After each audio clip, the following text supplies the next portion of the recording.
YNA is a podcast that focuses on mental health and other aspects relating to what goes on inside of a person's head. We are by no means professionals in this field and only aim to make these conversations about mental health easier for the listener. Nothing we say or talk about is professional advice unless explicitly mentioned. If you seek professional advice or experience symptoms of an actual mental disorder, please contact a professional or visit your closest center for behavioral health. You are not alone. What's up, guys? Thanks for listening to today's episode. If you're looking for more of our content and merch information, be sure to check us out at ynamentalhealth.org. Keep an eye out for our skits and upcoming episode information. Feel free to reach out to us on IG. Our DMs are always open. And please remember, you're not alone.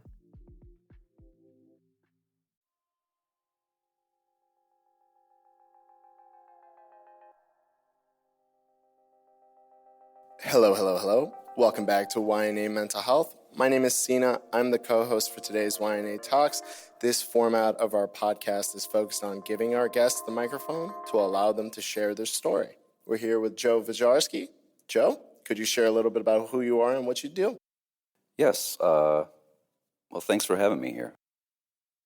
I've been teaching yoga for about 12 years. It's a hatha yoga, where you're breathing, you move into exercises, and you hold the pose, and you breathe to focus the stretch on certain parts of the body. I started taking this yoga about 15 years ago, and the first class I took, I didn't even want to go. It was a hot yoga class. My wife, invited me to go. I was like, sure, fine. I had done yoga before, but hot yoga, I don't think so. I went, and it was an experience that when she asked me what I thought afterwards, I said, I don't know what I think. I don't know what happened, but I felt like I was intrigued. I felt affected after that class, the heat, the intensity of it. Anyway, I ended up sticking with it, and a couple of years later, I went to a training and started teaching that yoga. And so I've been teaching for 12 years. And about 5 or 6 years ago, I expanded into what is probably my favorite part about teaching. I teach a yin class and like a yin meditation class. For people who don't know what yin is, what would you describe it as? I've done a couple of yin classes. I've really enjoyed them. But for some people who are like, what is this? Could you give a quick description? Yeah, yin. There's yin and there's yang. Like one is more like aggressive, one is hot, one is cold. They're complementary to each other, opposing and complementary. So a yin class is basically an inactive class as opposed to like a hatha yoga class or a vinyasa class, for instance, you're active, you're working, you're balancing, you're on your feet, you're actively stretching muscles, moving from one posture to the other. In a yin class, it's meditative, it's still, the lights are usually dimmed.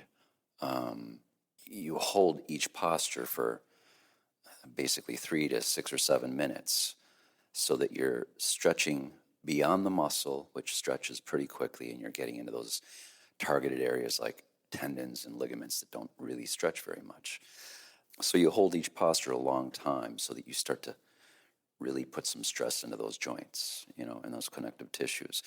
And in being still for such a long period of time, and your eyes are closed, it becomes this meditative experience. So I see each class as being like a meditation.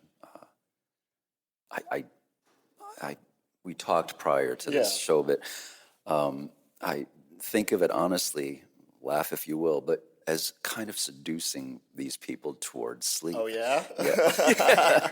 But I mean, I'm sincere. Like, I lower my voice. I'm aware that everybody's in their own quiet little space. Right. And listening to their own breath. So I try to make it personal and relate to that sense of, here I am doing my thing. I don't get too Barry White. I don't intend to. But, you know who Barry White is. I'm He's not an good old with soul names. singer from the 70s. But yeah, it is a kind of luring people into their own quiet place. That's how I see it. And when I've done the yin classes, I can truly feel when I come out of them fully stretched, fully like I have never felt a stretch in my hips before. I've always had difficulty with my hips and my knees. And when I come out, I'm like, wow, this has been one of the best experiences ever. So if you're out there and you want to give something a try yin. It's a very easy way to get into yoga. It's not very difficult. It's about an hour of a class, and it could really help you get the stretch into parts of your muscles and joints that you usually don't stretch. And it's important because if you don't stretch those parts, then you won't be able to reach that level of flexibility that can help you in your day-to-day life that you don't know about. Mm-hmm. But now if we're really jumping into what meditation is, it's a very deep personal experience and practice. Could you share your own meditation journey and how it's influenced you in your mental and emotional well-being? Well, that's a big question. I'll tell you this. Like when I was a kid, when I was in high school, I had a psychology teacher who tried to introduce us to meditation. Now, when you're a high school student and he asks the entire class in a psychology class to lay on the floor, turn the lights off, it's a pretty special moment because, wow, we don't do this in school. It was like, taking a nap. I don't really remember that being a terribly meaningful thing, but it was the first time that I took a meditation class. And what you usually take away from your first or several first classes is that meditation is not, contrary to what you would expect, easy. Your mind is constantly taking you away from meditation. So meditation, in whatever form it is, you're always kind of having to you're always trying to meditate, always trying to bring yourself back to that moment, to being in the moment, listening to your breath, your inhale. Sometimes you'll listen to 1, 2 breaths and already ping, your mind is thinking about the grocery list or something else, about how your car is having trouble. So you're always having to it's about being in that moment.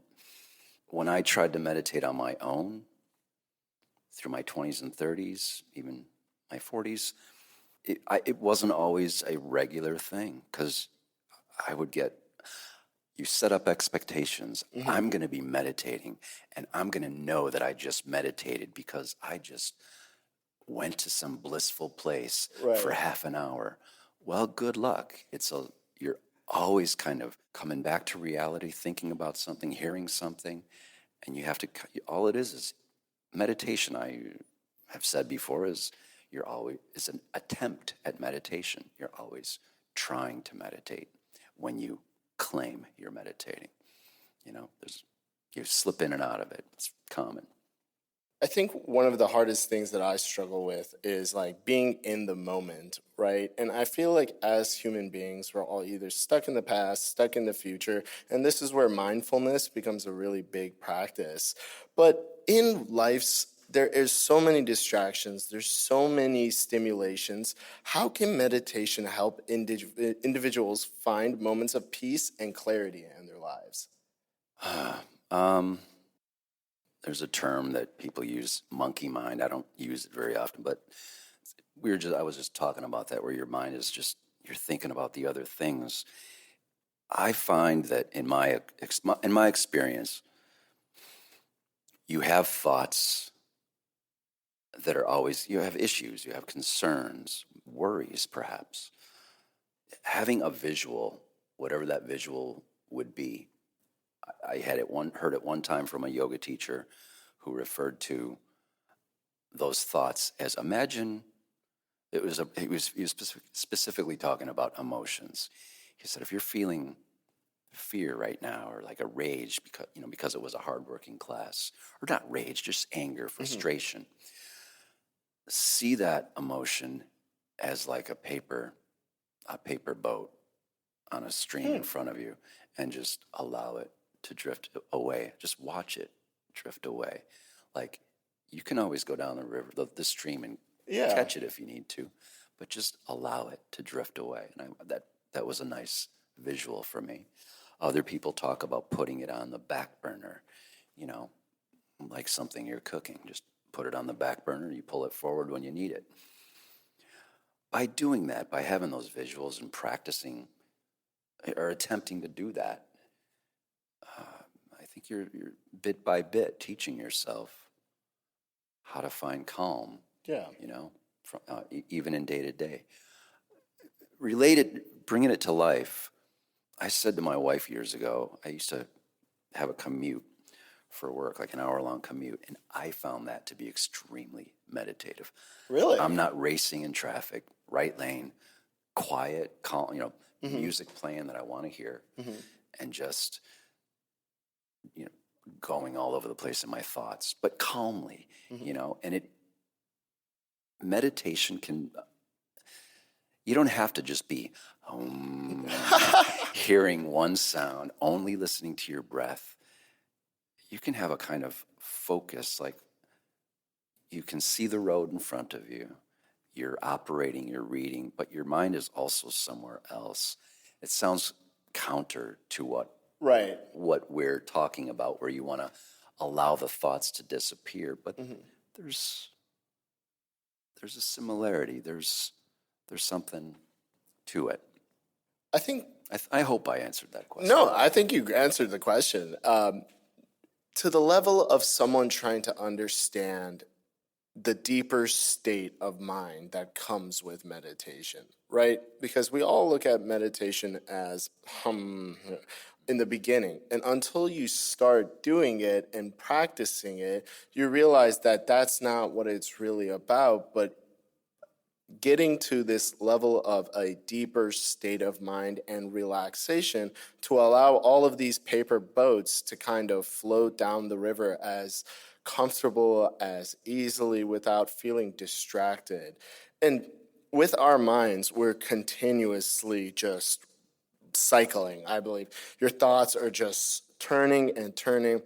And when you have to stay in a deep state of mind and relaxation, it becomes difficult for us because we're so stimulated by life and not understanding how important certain aspects of meditation can help you in different mental states.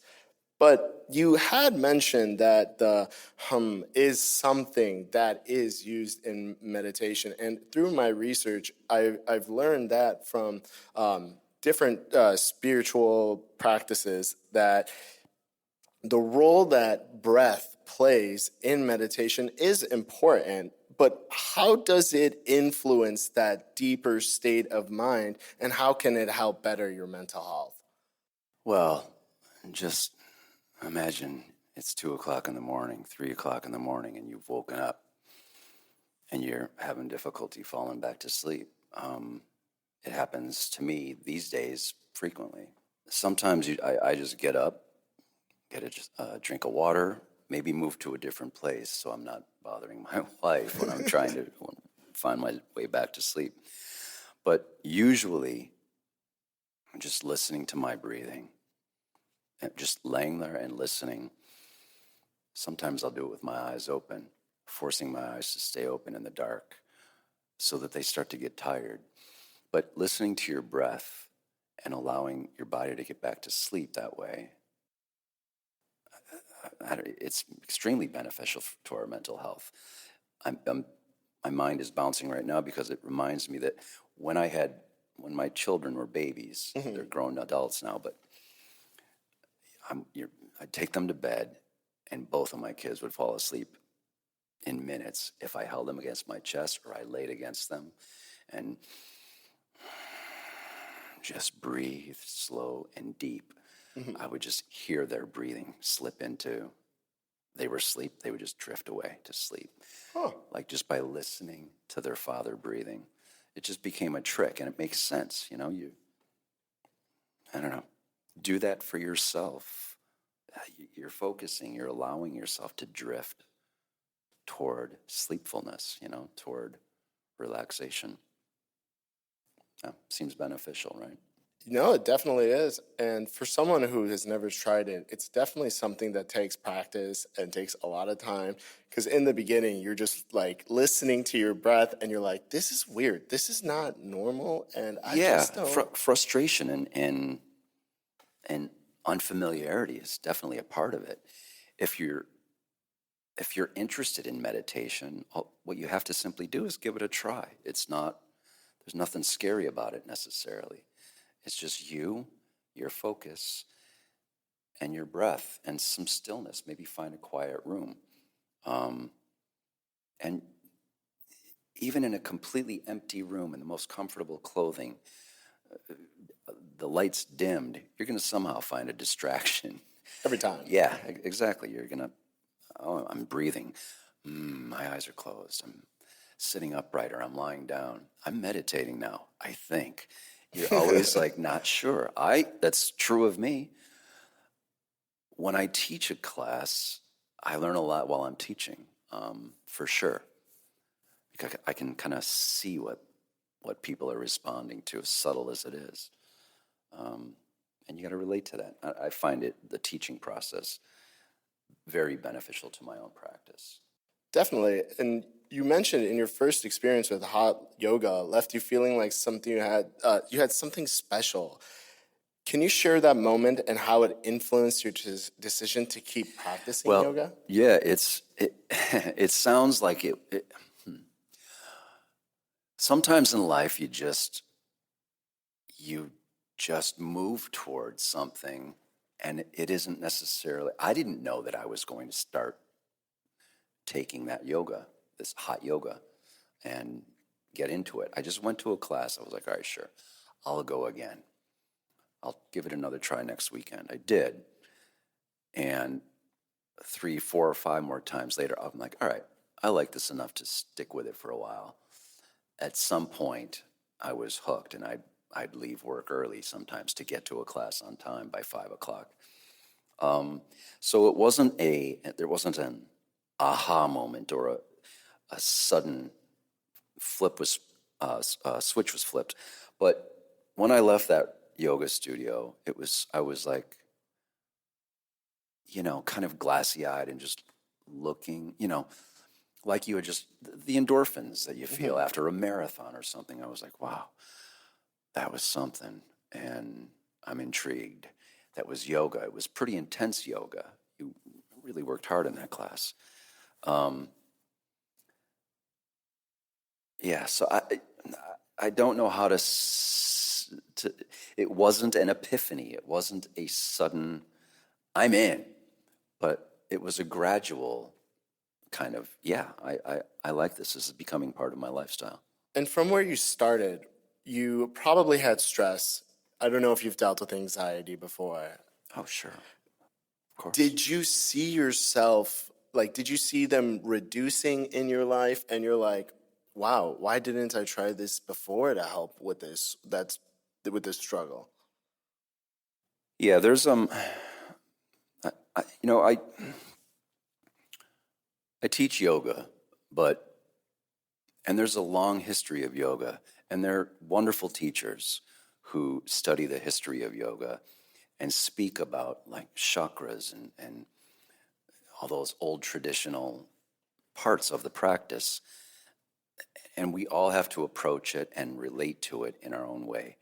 I deeply respect the history of it, but I come to it as kind of a common man, and I speak and teach my classes in a common language that is relatable to people in our times.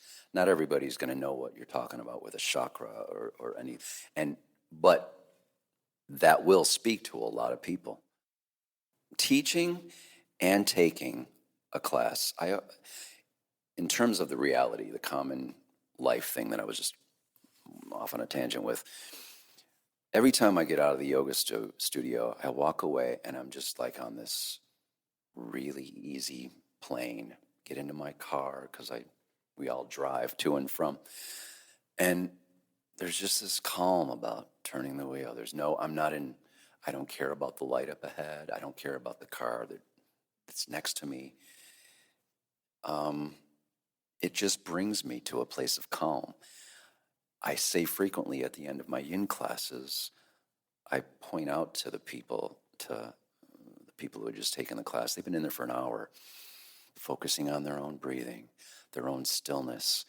And I suggest, I bring their attention to that sense of calmness that they have, that they've brought themselves to. And I usually say, why don't you carry that out into the rest of your evening and share it with the people you care about, the people you love. And that's a tricky thing to do. It's like holding on, it's like finding that meditative state. And then once you've got it, try to let it last. Let it linger there for a long time. That's in this world, right? It's a lot of stuff, like you said earlier, the distractions, the constant movement that we're in. But I think I'm answering your question. You find a sense of calm. You definitely did. And jumping off of what your students and everything that has helped them, when you see that sense of community in here and that connection that you can bring to those people, because with meditation, it's like this spiritual connection to the world itself. And even more than that, And yourself, yeah. When you see people walk in here with the distractions of their lives and how difficult life can be, and when you see them walk out, do you see them in a more positive mood? And have you seen that yoga has impacted their mental health in a better way? Maybe you have a story of a student who has said something to you. But that's the big question, is I understand that this is going to help me, but how is it going to help me? Yeah, every time. A yin class is an extremely calming class because you're basically sitting still for an hour. And any teacher that's teaching a yin class is going to bring you to a state of calmness. So every time somebody's leaving that class, they're all just walking out like, okay, thank you. They're all blissed out. It's either a Friday or a Sunday night, sometimes a Tuesday night. Everybody's affected by that in that way. But in a more active class too, you see it. There's this after effect, this glow. Sometimes they walk out forgetful because you're so focused on, the right now, the moment. You forget your yoga clothes back behind you. You forget people leave their shoes. They walk out to their car bare feet occasionally. It's funny, but it's proof of the effect. And it's referring to the sense of community. It just starts to develop. You see these people at this particular studio all the time. You get to know their names, their sense of humor, their interests, and people share information.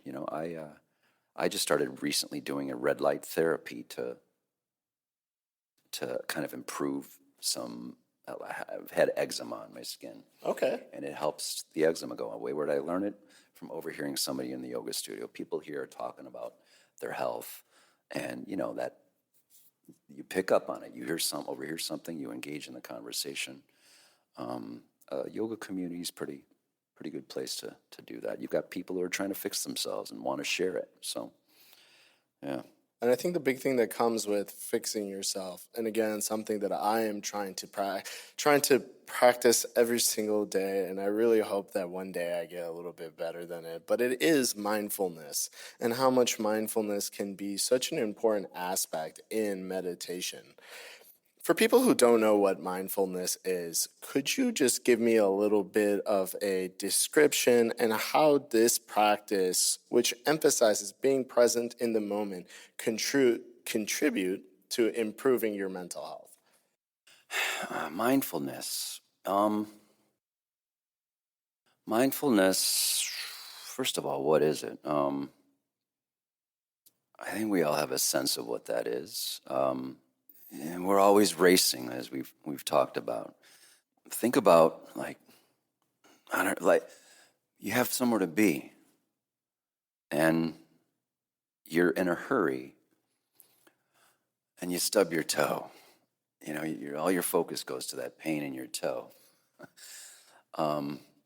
for a moment, an emotional connection, right? But maybe it does something and slows you down where you realize, man, I wouldn't have stubbed my toe if I wasn't running so fast. What do? We take a deep breath, a couple of exhales, and then maybe you look at the doorknob and slowly turn the doorknob. Pull the door open. Don't let it slam into the wall. Close it gently behind you. That's like slowing down deliberately, mindfully. That's in a yoga class. That's basically what you're doing. I say it in a yin class almost every start. Like, come into this moment.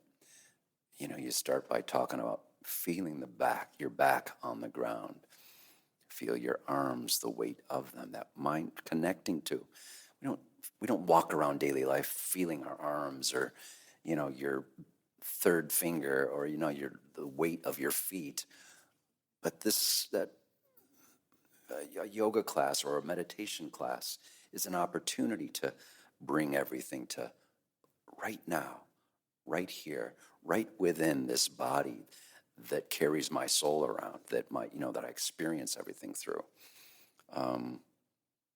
When you can start to connect to that, you can even benefit your mental health by recognizing habits, things that we trick ourselves with. You find things that maybe you can correct, things that maybe you haven't been honest to yourself about when you're really aware.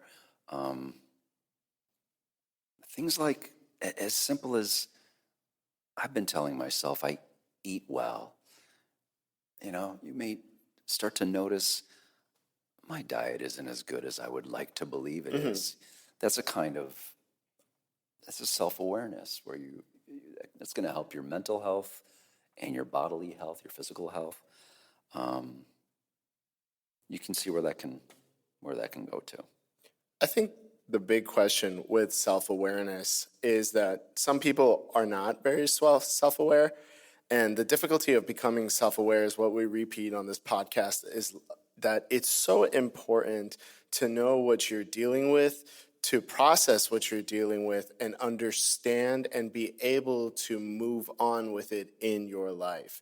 So if you struggle with anything like depression, anxiety, just thinking to yourself saying like, oh, I don't struggle with anxiety. I don't do this. I don't feel this. But you have the symptoms.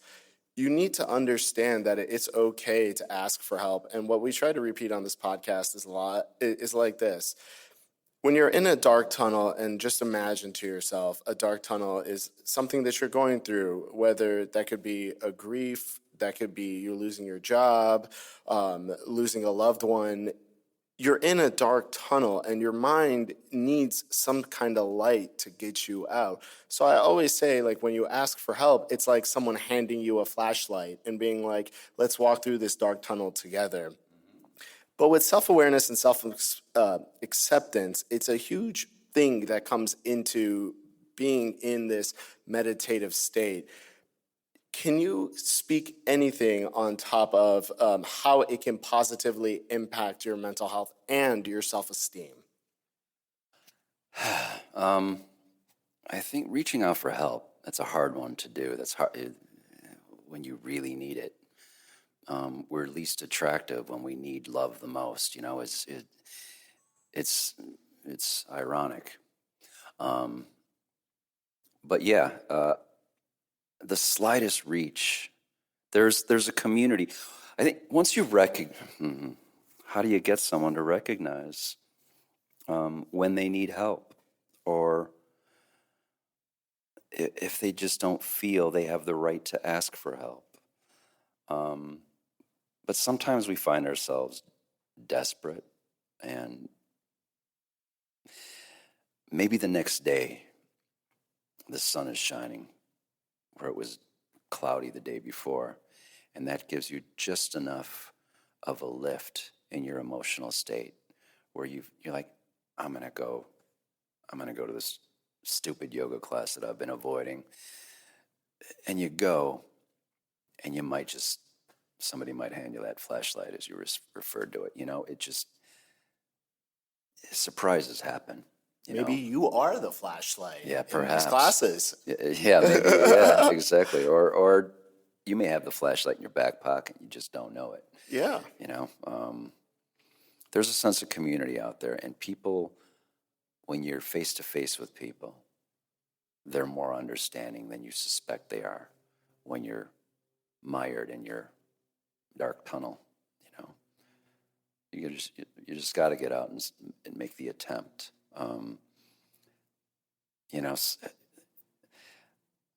That's a tough one because people who need help frequently don't want the help, Yeah. or they don't know what to do about it. I believe it's a mix of fear, anxiety, and overthinking, that if I ask for help, I'm looked at like some sort of weakness inside of me, that I can't deal with this by myself. And it's one of the biggest stigmas that mental health struggles with these days is I want to ask for help, but I'm scared to ask for help because I'm scared about what they're going to think about me asking for help, or how I'm going to look like to them, or are they going to look at me weird?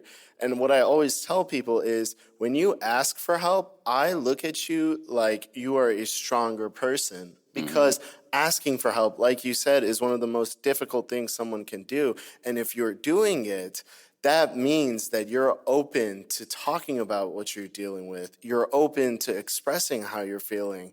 And you can't just let it bottle up inside of you and stay in your head.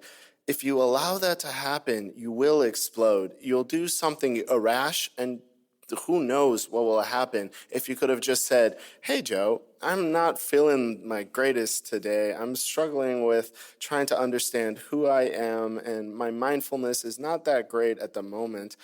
You have any tips? You got any advice? Have you ever been in this kind of moment? And people love to share about how they can help you. Yes, they do. Yeah, for sure.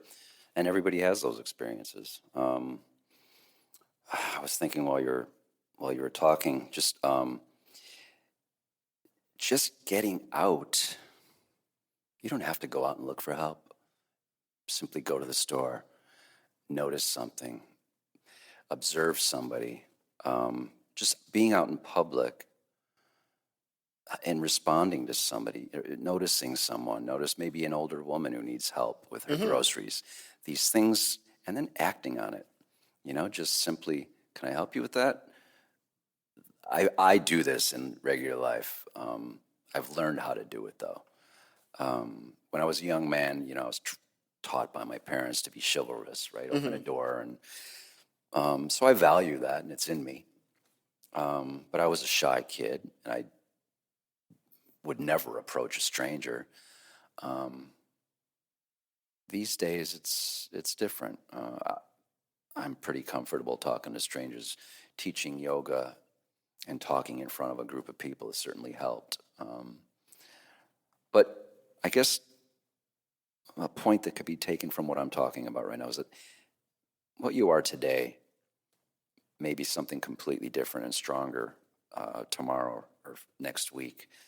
We all have a potential for change and improvement, especially when you're at your darkest point. It just seems like the pendulum's going to swing up again at some point. When you're at your lowest point, rock bottom, if there's such a thing, the only direction is up, I agree. Yeah. And sometimes that requires help. Maybe a reach out, maybe just going out with friends, going out and trying to find a friend. Or helping others. Helping exactly. others gives you one of the greatest satisfactions of being human. Great point. That's it. If you ever feel like you need help, try helping somebody else. And then who knows, maybe that conversation leads to you helping them, which helps you. And it's this cycle of helping each other, I guess. Yeah. I think I'm on my final question.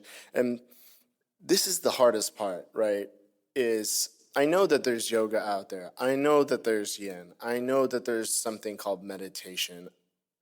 I'm scared to do this. I don't want to do this. I don't know how this is supposed to help me. How do I get through the front door of being like, no, I need to just try it? How do I try it? Yeah. Well, guess what? I mean, there's a thing called YouTube out there. There are all kinds of avenues where you can start, where you can get familiar and demystify it.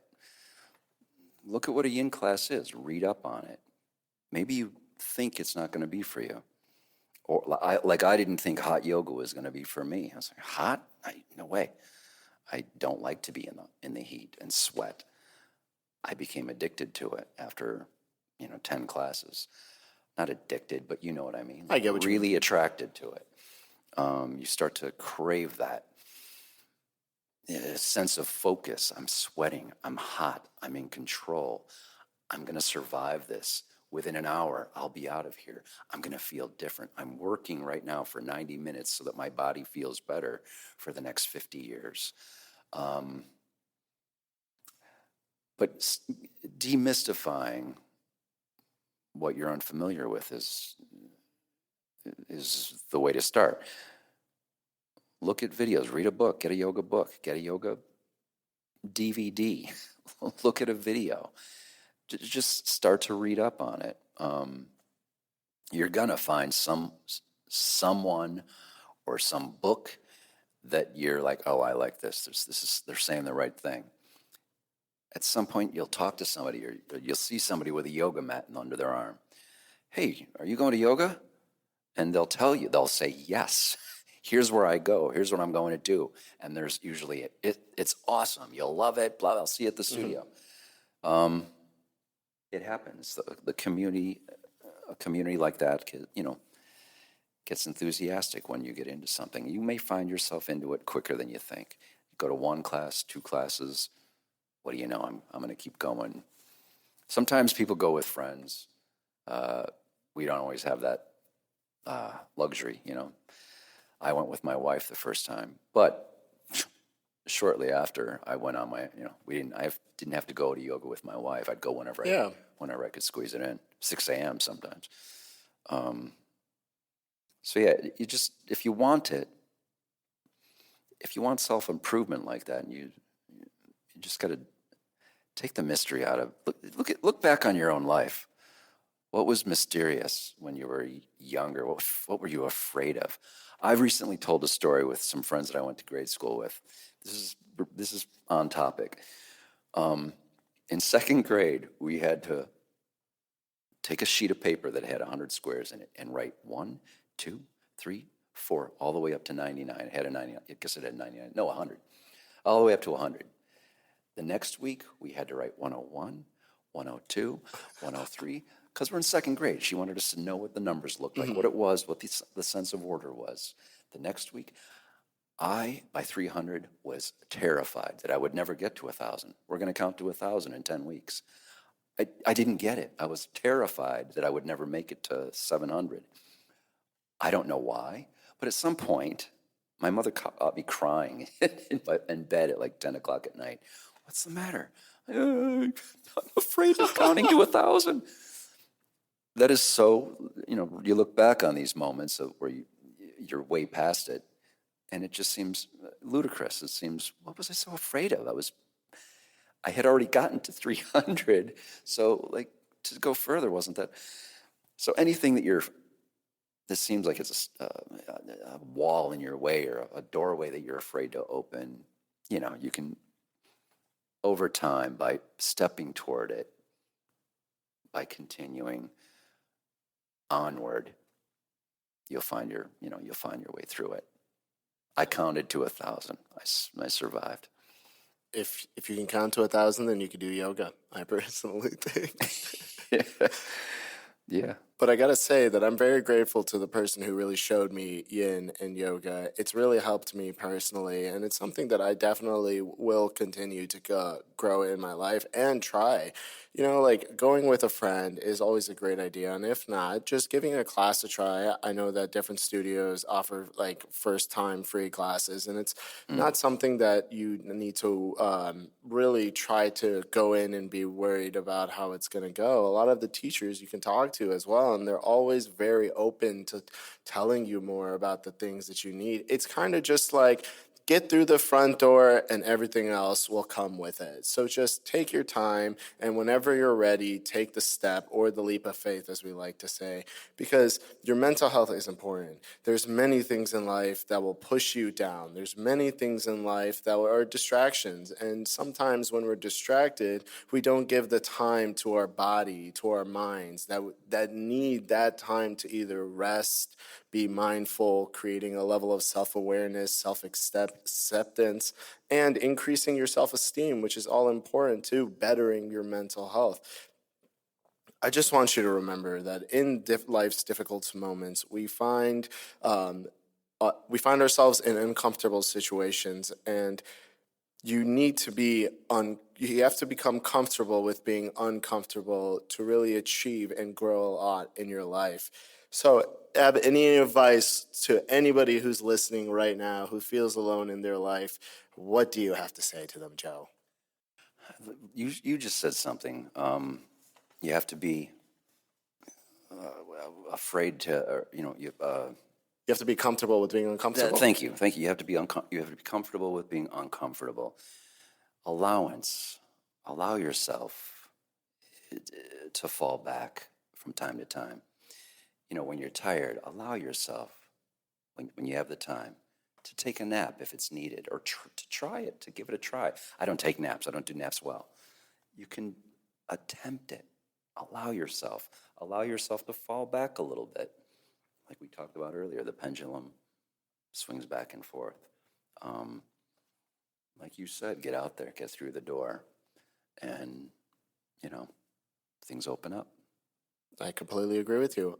The best part about this episode, and if you finally made it this far, is that we have a bonus episode that connects to this episode, which is Joe doing a guided meditation for you. So if you've never done meditation before, check it out. It's going to help you get through the front door, which is the goal of this podcast, to kind of get you into that better state of mental health. So we just want to remind anybody who's listening, please, please, please remember you are not alone, and we can't wait to catch you on the next episode. Thanks again, Joe, for coming on. Thank you. It was fun.